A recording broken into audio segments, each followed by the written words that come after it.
and welcome to the Dancemere Enlightenment Academy Holistic Transformation Podcast. I'm your host, Dr. Beverly, and today we have Maribeth Decker. She is an intuitive animal communicator, medical intuitive, and energy healer.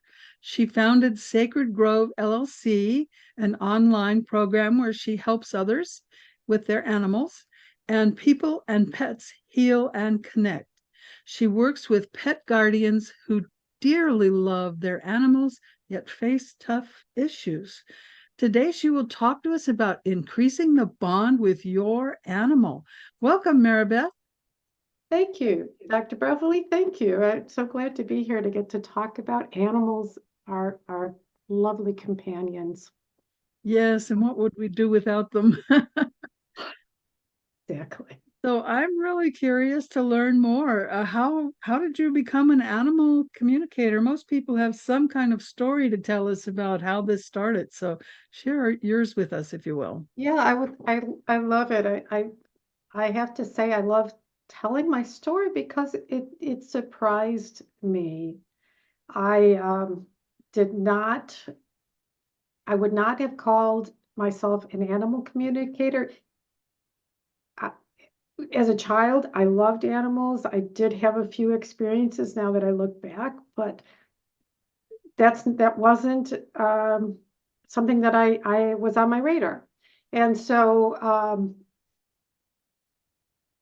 I finished 2 careers. I retired in the Navy, and then I worked in an association. And at the end of the association time, um, I started getting a strong urge to branch out, and what was calling me was massage. So we're still not to animal communication. I get it, but when we started doing the massage, I met someone who was teaching energy healing, specifically Reiki. And I said, yeah, let's do it. And I became a Reiki master. And I took other energy courses, energy healing, all kinds of stuff. Loved it. That's when my dogs started communicating with me. And that's the way it came through. And the first two interactions were with two dogs who had passed on. Um, we were talking about being in Hawaii before we started, and my dog Timmy, who we picked up, he was a poi dog in Hawaii. Picked him up from St. Timothy's of Iea Church, so his name was St. Timothy of Iea. I'm glad you're laughing. He, out of the corner of my eye, when I was in the kitchen, I saw him sitting in the dining room, and here in Alexandria, Virginia, and he was fully present. He looked like it was my dog. Somebody I got over there, I could touch him, I could hug him, I could do all that great stuff with him. So I whipped my head around and said, Timmy, and he was gone. It was so short but so powerful. He immediately in those very short seconds showed me the truth that he survived death as a personality. He was really happy. He had the one ear down, 1 ear up, 1 ear down look that he always had with a big grin.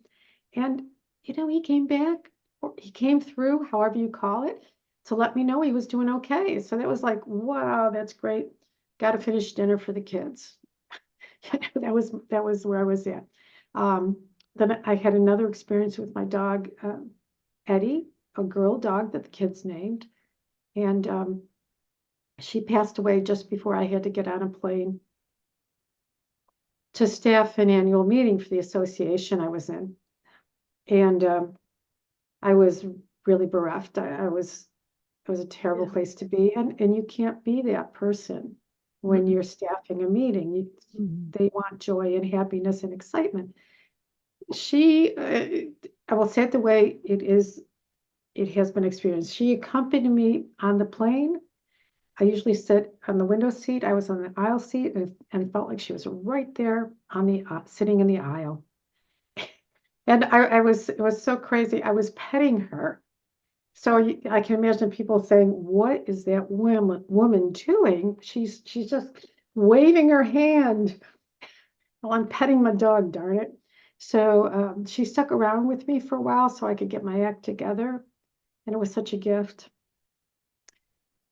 And it shifted over to dogs who are still here on the planet. And the guy that got me started in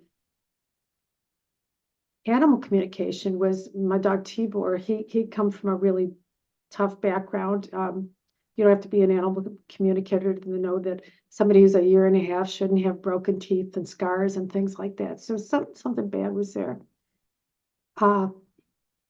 He and I were sitting on the couch, and twice I would see a picture of a man training a dog, like a guard dog, with those thick clothes that you wear so the dog can come up and grab you and it doesn't hurt and things like that.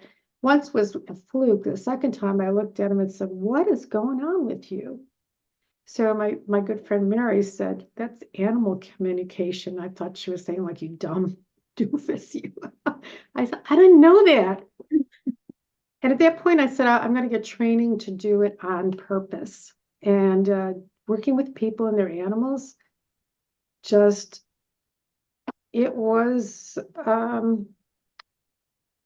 it really touched my heart because people come to an animal communicator.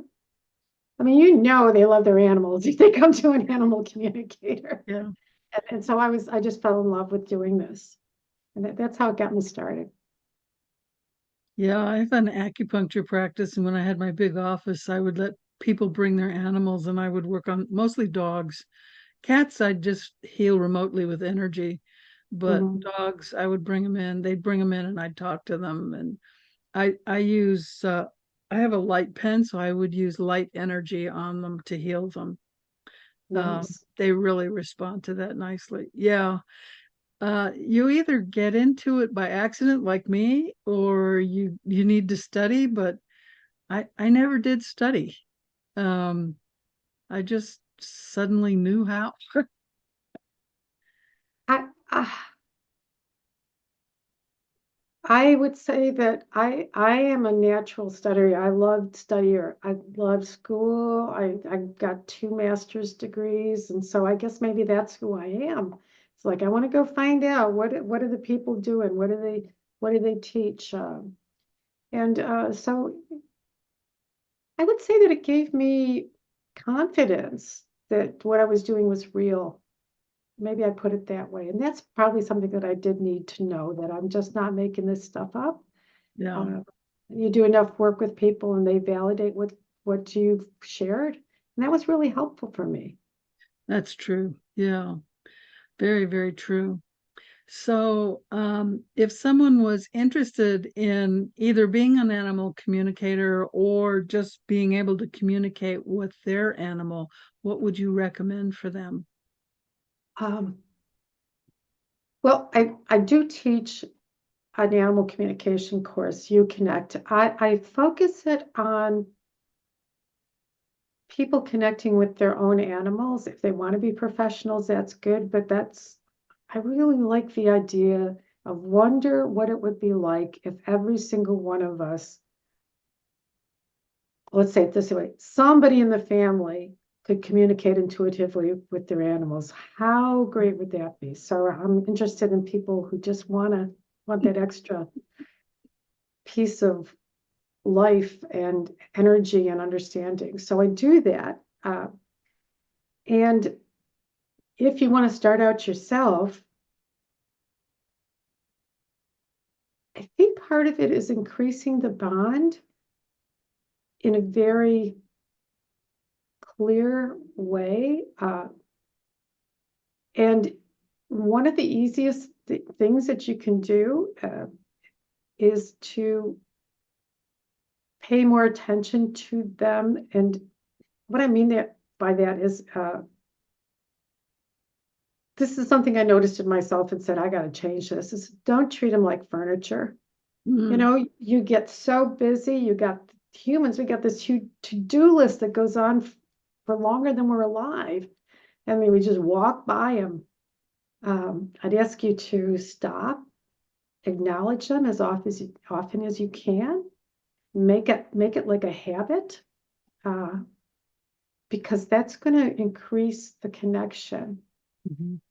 They already have the ability. It's we humans that have to kind of start to listen in and to generate the both sides of the communication. And in that vein, if they're looking to you to connect, and it doesn't have to be animal communication, but for me, my cat Mac, he loved playing with balls. He's a cat. He would come to my office here, and he'd drop a ball in front of me and look up at me like, "Let's play." It was very clear. I didn't have to be an animal communicator to No. figure it out, right? But I would be really honest with him, saying, "Okay, yeah, I can take a break. Let's go chase that ball." Or, "Mac, you got to wait." But anytime they ask for love and attention, if you can give it, give it. Um, and the third one is really what I'd love more people to do is, especially with your dogs, if you take them outside and you're walking them, maybe don't play with your phone. Just be there in nature with your dogs, experiencing everything. I think of when my kids were really little and we took them to the park or something. It was just us and them. I'd watch my little 2-year-old son chase the birds, and I would call it bothering the birds. But there's a real opportunity there to be with them and bond with them and have our own version of outside in nature that I think is a lovely way to bring you closer to having that intuitive connection. So that's Yeah. that's what I do when any person can do this level. You can make some changes in your life. Um, and so on the intuitive level,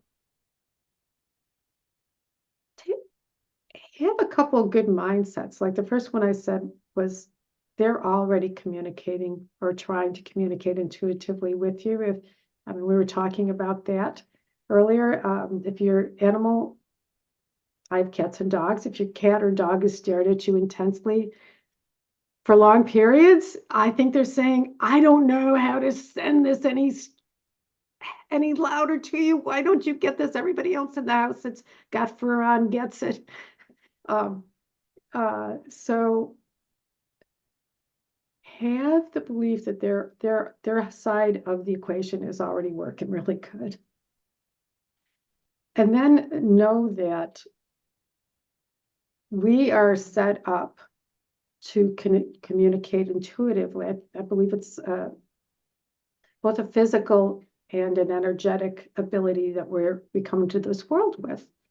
And if you remember my story, I didn't figure this out till much later in life, and I'm okay with that because I can say you don't have to start, at 2 years old and be a cat whisperer or whisperer. You can do it now. Yep. And then with that, you get kind of quiet and listen. And like we were talking about before, you might ask a question and see what comes through. And it's really quick, usually. You might get a visual. With animals who live with us, I found for me, from my experience, language is easier. You hear words easier. Wild animals, I get more visuals or sense of feeling from them. Or maybe you just get a knowing. Don't even doubt that. And if it comes through, when it comes through, you say, "Thank you so much. I'll take more of that," and start to look for opportunities. Uh, that's in a nutshell how you can start moving into that arena. I think you hit the nail on the head earlier also is look at their body language. They know our body language like my dog knows if we're about to go for a walk based on what shoes I put on. So when you learn, if they're staring at you, they're trying to send you a message. That's absolutely true. Because my dog is a talker, but when he sits there like this, I know, oh, I better stop and listen because he's telling me something. That is surely it. Yeah, yeah. And and the other thing, as I'm hearing you say that, is a lot of us have already had this experience. Like we just know. I mean, I've heard so many people like say this, that the dogs are in the backyard. You just have this funny feeling that they want to come in, and you don't hear them barking. They're not scratching or anything, and you go down and there they are at the door saying, "Oh, it just started raining. Get me in here," or whatever their version of that is. But if you think about it, most people have probably had that happen, and you can build on it. Yeah, yeah, absolutely. And it isn't just dogs and cats, but horses, No, goats, and all the animals. I was at a petting zoo once, and everybody liked the little lambs and the little whatever, and there was a pot-bellied pig on the other side, and I thought he was beautiful. I looked at him, you're really beautiful. And he ran all the way across and stopped right in front of me, so I fed him. They know, they feel it. they do know. Yep, I've had the same thing. I did some practice with animals that were in they were in a sanctuary, and we connected with them, and I got some stories that I just thought were incredible about the family dynamics with this group, and it felt very much like a husband and wife arguing over the kids, and one of the kids was quote unquote a teenager. So it was like, my goodness, I have been through that. And here it is. Somebody, the same thing is going on where they're upset at each other. And what was fascinating to me was, in fact, they ended up, in human terms, we'd say they divorced, and the guy was they sent him to another sanctuary because they couldn't live together anymore. So you never know, Yeah. right? There's all, every species you can do that with. You're right. Thank you for pointing that out. Last March, I had a dog that I'd had for a long, long time, and she was very visual. She sent a lot of images, and Mhm. she passed. And now I'd had some trauma. I won't go into my trauma with two previous dogs in the way that they went. One of them, I had to put her down, and we won't go into that. And the next one had a stroke, and she was gone. And I was pretty traumatized by both of those. And this little dog knew that. And she was really old. She had no teeth anymore, and she was half blind and no longer house trained, and she was deaf. And I know the vet wanted me to put her down, but she wasn't in pain. And she got to the point where one night she was across the room, and I looked at it. I always had to tell her if I was leaving the room because she couldn't see me and she didn't know where I was. So I would say, I'm leaving now. Unless I was coming right back, I'd say, I'm leaving now. And then she'd follow me. So one night I'm looking at her, and I said, do you want me to put you down? And she said, no. And I said, well, do you want a treat? And she had these big sparkly eyes, and she ran across the room, which she hadn't run in a long time. She took the little treat. She was so happy. And that night she went away in her sleep. And Um, she saved me from having to put her down. So talk a little bit about our geriatric animals and how we oh do. my goodness. Yeah, about a year ago, I had loss of 3 out of 5 of my animals. So Oh, I wow. oh, it, so as much as I do this, and I think the first thing that we all know, if we've had more than one animal, is it never gets easy. I don't think it ever will, because we love them so much. You'd think, I know what's going to happen. I know it doesn't matter. The grief is immense. I think that's the right word. It's immense for those that have been with us for that long. Um, So I rewrote my book Peace and Passing a couple, was it last year? It got printed finally. And I did that because one of the things I want to point out for us humans is that I've noticed that our grief starts the moment we either see a big decline in what our animals can do, or we get that diagnosis that says the end is coming.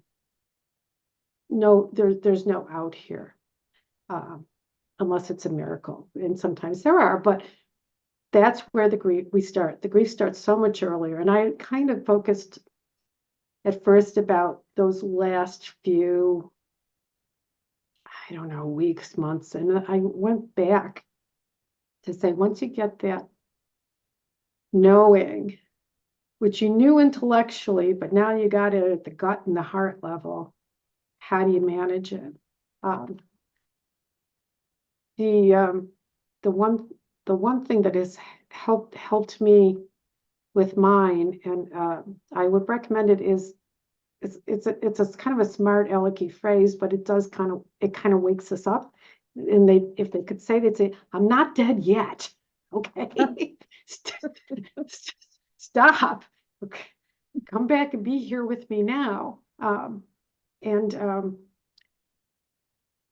I think sometimes we need to hear that. Is like, all right, yes, we know where we're going, and we're looking to see what we can do for them. But in the meantime, what they're experiencing is what's happening in their bodies and what's happening in their mind. They are not projecting to, generally, until maybe it's the end. Some of them know exactly what's, like you were talking about. They know what's going to go on. But most of them at those earlier phases, they're just dealing with life. Mm-hmm. And if we can stay in the now with them and enjoy the fact that we've got another day with them, even if they don't see or walk well, or they're wearing diapers, or all that stuff that some of us go through. And we still find the joy of having their bodies, their souls with us in the physical sense. We will get more out of it, and they will too.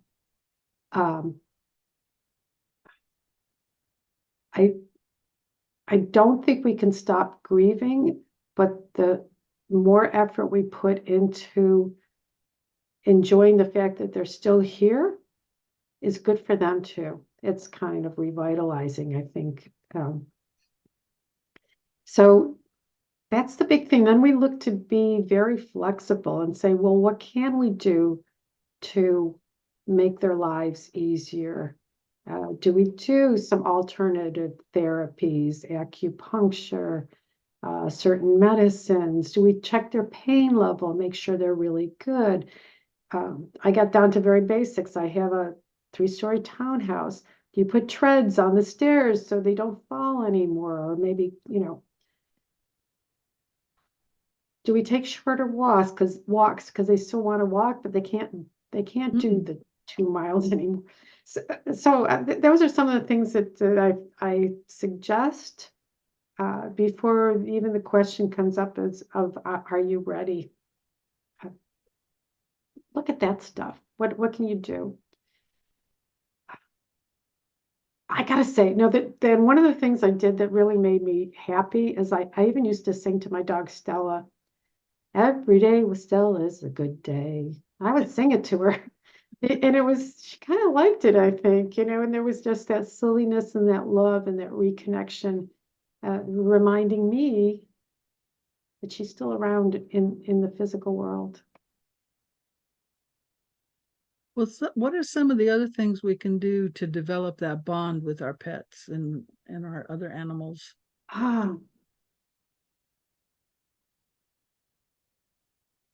I love doing what I call love fests, which is spending time with them, looking into their eyes, and just being the crazy person telling them how much you love them, how much they've changed your life. What are all the lovely things that without them being there, you would miss? Um, that's to me is a really good thing to do. And it's good for us too, because we get irritated at them, unless you're different from me. But there's sometimes that some things bother us, and then if we get back into the how much we love you, and this is why, that is really good. Uh,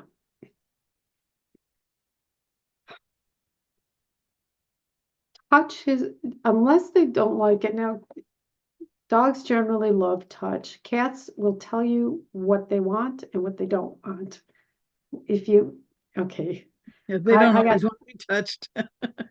I got no problem with that. I'll do it your way, but you figure out what makes them, what pleases them, and do it. My cat Bunny goes into the kitchen and she lays on her back and meows.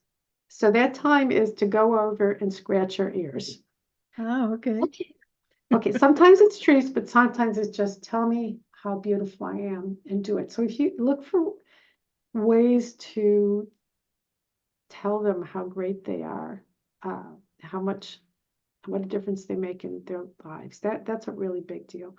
Uh, and do a lot of physical, I think I'm repeating myself and I'm sorry, but the physical stuff that they like, that's really wonderful. Um, Other bounds. So understanding their body Yeah, language is really important. yeah. What's working and what's not working, they'll tell you. Um, I I I learned how to massage people and I do it in my dogs. And if you there are some books out there you can do massage on them, especially if they get older. When people talk about just arthritis and pain, I think you're forgetting about the muscles tightening and becoming inflexible and how that makes everything worse. And if you can loosen those muscles up, but they'll tell you if there are some great books out that will, and also videos that will show you how to do some massage.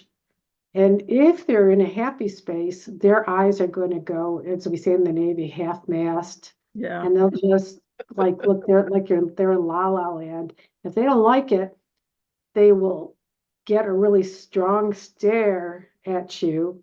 And one time, my dog Mitsubishi, my husky, gently grabbed my hand with his mouth. He didn't bite me, but that was like, no, no, no, no, that doesn't work for me. The other body language that made me laugh so hard is I would be massaging him and I had learned to do the inner thigh of his legs. And when we were on the couch, he would stick his back leg out at me like, it's time, get going there. You start looking for those. I mean, they're just so clear. You figure out what they like and you do it for them. Yeah. Yeah, that body language again. They'll let you know.